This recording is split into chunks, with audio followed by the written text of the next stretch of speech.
क्यों भगवान श्री कृष्ण को अलग अलग नामों से जाना जाता है, कैसे वो बने गोपाल से गोविंद, क्यों राधा रानी ने श्री कृष्ण के दर्शन किए बिना अपनी आंखें नहीं खोली, क्यों ब्रह्मा जी ने श्री कृष्ण के साथियों को ब्रह्मलोक में कैद किया, क्यों श्री कृष्ण ने इंद्रदेव की पूजा करने से मना किया, क्या है अलग अलग नामों से जुड़ी रोचक कहानियां और रहस्यमय रहस्य, चलिए जानते हैं। कृष्णास्तु भगवान स्वयं, अर्थात भगवान श्री कृष्ण स्वयं पूर्ण परमात्मा है। उन्हें भगवान विष्णु का 8वां और सबसे विशेष अवतार माना जाता है, पर वास्तव में वो अवतार नहीं बल्कि स्वयं पूर्ण भगवान है। श्री कृष्ण के अंदर 16 कलाएं पूर्ण रूप में विद्यमान थीं। इसीलिए वो कभी गोकुल के नटखट बालक बने, कभी रक्षक भाई के रूप में खड़े हुए, कभी निर्मल और शाश्वत प्रेमी बने, कभी अर्जुन के सारथी बने और कभी मानवता के लिए भगवत गीता का दिव्य उपदेश देने वाले महान मार्गदर्शक बने। इसीलिए श्री कृष्ण सिर्फ एक युग की कथा नहीं बल्कि जीवन जीने की पूर्ण कला है, जो अपनी मैया यशोदा के लिए कान्हा थे, गोकुल वासियों के लिए नंद कुमार, अपनी गोपियों और राधा के लिए वो मोहन बने और भक्तों के लिए हरि। लेकिन हर नाम के साथ उनकी एक अलग कहानी जुड़ी हुई है, जिसकी शुरुआत हुई उनके जन्म काल से। श्री कृष्ण ने भाद्रपद मास की अष्टमी तिथि को रात के करीब 12 बजे मथुरा नगरी में कंस के कारागार में पहली बार आंखें खोली थी। लेकिन ये खुशी का मौका कम और संकट का समय ज्यादा था, क्योंकि छोटे से कृष्णा को कारागार से निकालकर सुरक्षित हाथों में सौंपना था। पिता वासुदेव ने भी अपने बालक को टोकरी में रखा और उफान मारती यमुना नदी की लहरों को चीरते हुए आगे बढ़ने लगे। लेकिन इस बीच एक भी लहर श्री कृष्ण को नहीं छू पाई, क्योंकि उनकी सुरक्षा खुद शेषनाग कर रहे थे। बस फिर क्या था, जैसे तैसे यमुना को पार कर वासुदेव ने अपने बालक को नंद के हाथों में सौंप दिया और इतनी मुश्किलों को पार कर श्री कृष्ण के कदम गोकुल में पड़े। और इस दिन को आज जन्माष्टमी के रूप में मनाया जाता है और उनके अलग अलग रूपों और नामों की पूजा होती है, जिनसे अलग अलग कहानियां जुड़ी हुई हैं। श्री कृष्ण को आज मुरलीधर नाम से भी पुकारा जाता है, जिसकी वजह है उनकी मधुर ध्वनि वाली बांसुरी, जिसकी धुन इतनी मधुर थी कि पशु पक्षी, प्रकृति और पूरा संसार उनकी तरफ आकर्षित हो जाता था। लेकिन ये बांसुरी श्री कृष्ण के पास आई कैसे, ये राज बहुत कम लोग जानते हैं। दरअसल एक दिन श्री कृष्ण जंगल में अकेले बैठे थे, तभी उन्हें एहसास हुआ कि उनके पास एक बांसुरी होनी चाहिए। ये ख्याल दिमाग में आते ही वो जंगल की गहराइयों में चले गए और एक ऐसे पेड़ को तलाशने लगे जिससे एक अच्छी सी बांसुरी बना सके। तभी उनकी नजर बांस के एक पेड़ पर गई, जिसे देखकर श्री कृष्ण ने पेड़ से पूछा, मैं तुमसे एक बांसुरी बनाना चाहता हूँ, लेकिन समस्या ये है कि बांसुरी बनाने के लिए मुझे तुम्हें कष्ट देना होगा, तुम्हें काटना होगा, तकलीफ देनी होगी। इस पर पेड़ ने विनम्रता से कहा, आप जिस भी रूप में मुझे अपनाएंगे वो रूप मुझे स्वीकार है, क्योंकि मेरी पहचान आपसे है। ये सुन श्री कृष्ण बहुत प्रसन्न हुए और उन्होंने बांस के पेड़ से ही एक बांसुरी बनाई और पूरे गोकुल में बांसुरी की धुन गूंजने लगी, जिसे दुनिया की सबसे मधुर ध्वनि भी माना जाता है। जबकि बांसुरी की वजह से ही उन्हें प्यार से बंसी बजैया और मुरली मनोहर भी कहा जाता है। बांसुरी की मधुर आवाज से सबसे ज्यादा आकर्षित राधा रानी होती थी, लेकिन मन ही मन उन्हें बांसुरी से जलन भी होती थी, क्योंकि श्री कृष्ण हर वक्त बांसुरी को अपने साथ रखते थे। लेकिन वो ये नहीं जानती थी कि ये बांसुरी उनके बिना अधूरी है। एक कथा के अनुसार जब राधा रानी के देह त्यागने का वक्त आया, तब राधा रानी ने श्री कृष्ण से गुजारिश की कि वो आखिरी बार अपनी पसंदीदा धुन सुनना चाहती हैं। नंद गोपाल ने भी अपनी राधा की इच्छा पूरी की और दुखी मन से बांसुरी बजाई। इस आवाज में मधुरता भी थी और राधा को खोने का दर्द भी। इसलिए राधा के जाने के बाद श्री कृष्ण ने अपनी बांसुरी को तोड़कर समुद्र में फेंक दिया, क्योंकि प्रिय राधा के बिना उनकी बांसुरी का कोई मोल ही नहीं था। कहा जाता है कि बांसुरी के टुकड़े यमुना जी में समा गए, जबकि कुछ का कहना है कि आज भी वो टुकड़े दिव्यांश की तरह पृथ्वी में ही मौजूद हैं। भले ही बांसुरी का अंत हो गया हो, लेकिन उसके किस्से, कन्हैया और राधा रानी के प्रेम की कथा आज भी हवाओं में गूंज रहे हैं और कृष्ण का नाम सुनते ही मन में बांसुरी की भीनी भीनी ध्वनि गूंज उठती है।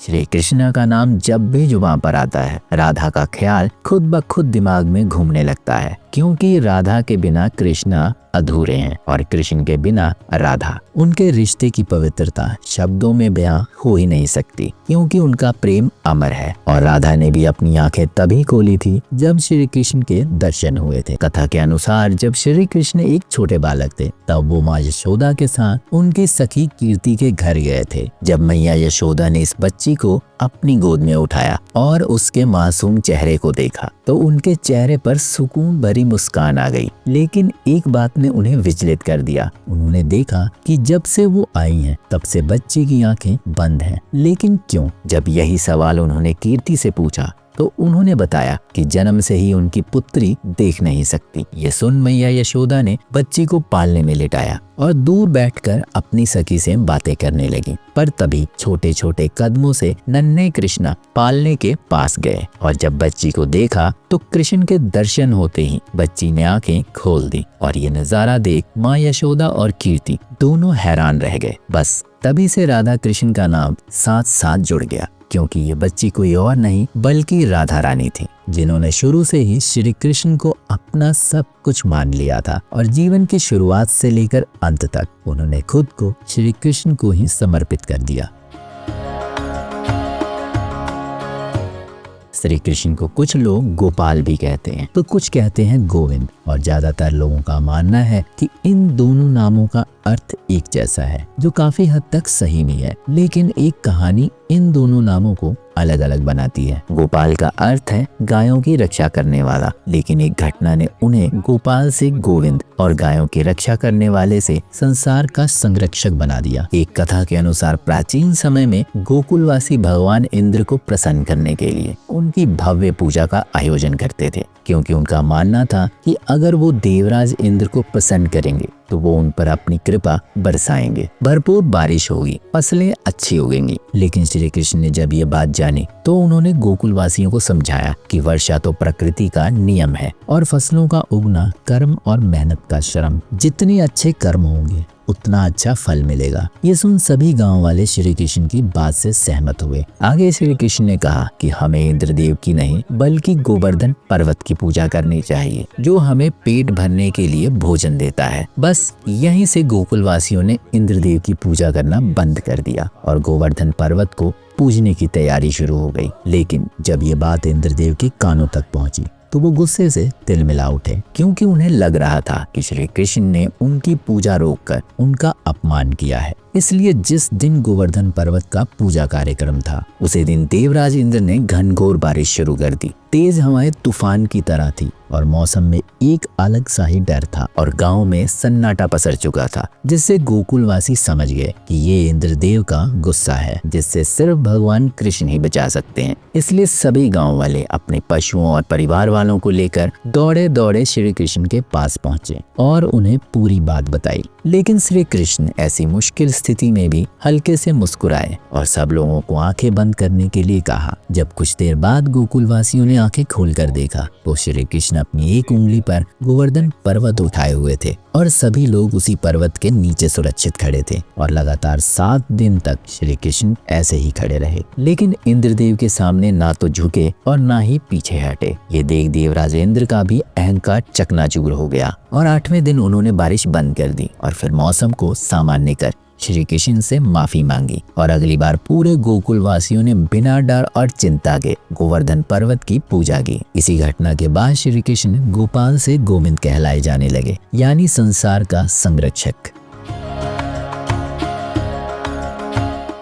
जबकि आज भी उन्हें गोपाल के नाम से भी पुकारा जाता है। और जब भी ये नाम जुबान पर आता है दिमाग में श्री कृष्ण की छवि एक गवाले की उभरने लगती है, जो अपने मित्रों के साथ पशुओं को चराते हुए जंगल में घूमा करते थे और उनकी शरारतों से पूरा जंगल खिलखिला उठता था। लेकिन ये रूप ब्रह्मा जी को बिल्कुल पसंद नहीं आया, क्योंकि उनका मानना था कि भगवान विष्णु का 8वां अवतार एक गवाला हो ही नहीं सकता, वो भी इतना साधारण। क्योंकि जब भी भगवान विष्णु के किसी अवतार की बात होती है तो दिमाग में साधु ऋषि मुनि वाली छवि उभरने लगती है। लेकिन श्री कृष्ण इन सब से बिल्कुल अलग थे, इसलिए ब्रह्मा जी ने उनकी परीक्षा लेने का निर्णय किया और गोकुल में जाकर श्री कृष्ण के जितने भी साथी थे, पशु थे, सबको अपने साथ ब्रह्मलोक ले आए ताकि देख सकें कि श्री कृष्ण अपने साथियों को किस तरह बचाते हैं। लेकिन श्री कृष्ण ने अपने साथियों को ढूंढने की कोशिश नहीं की और ऐसे ही हजारों वर्ष गुजर गए। ये देख ब्रह्मा जी को काफी आश्चर्य हुआ और वो फिर से गोकुल में आए और ये देखकर हैरान रह गए कि जैसा वो गोकुल को हजारों साल पहले छोड़ गए थे, सब कुछ पहले जैसा ही है। श्री कृष्ण अपने साथियों के साथ गायों को चराने जा रहे थे और हर चेहरे पर मुस्कान थी, क्योंकि ब्रह्मा जी तो उनके साथियों और पशुओं को ब्रह्मलोक ले गए थे। ये सब देखकर ब्रह्मा जी पूरी तरह से आश्चर्यचकित हुए और अब उन्हें समझ आया कि भगवान विष्णु का 8वां अवतार कोई और नहीं बल्कि श्री कृष्ण ही है, जिनकी महिमा देखकर ब्रह्मा जी भी उनके सामने नतमस्तक हो गए। श्री कृष्ण की लीलाएं केवल कहानियां नहीं, हर लीला में उनकी दिव्यता, करुणा और बुद्धि प्रकट होती है। बाल रूप में मन मोह लेना और युद्ध भूमि में सारथी बनकर धर्म का मार्ग दिखाना, ऐसे संपूर्ण और श्रेष्ठ भगवान केवल श्री कृष्ण ही हैं। तो दोस्तों, आप भगवान श्री कृष्ण को कौन से नाम से पुकारते हैं, कमेंट में जरूर बताएं। और वीडियो पसंद आई तो इसे लाइक और ज्यादा से ज्यादा शेयर जरूर कीजिए। साथ ही ऐसी ही इंटरेस्टिंग वीडियोस देखने के लिए चैनल को सब्सक्राइब करके बेल आइकन को प्रेस करना ना भूलें। मिलता हूँ अगली वीडियो में, तब तक के लिए धन्यवाद।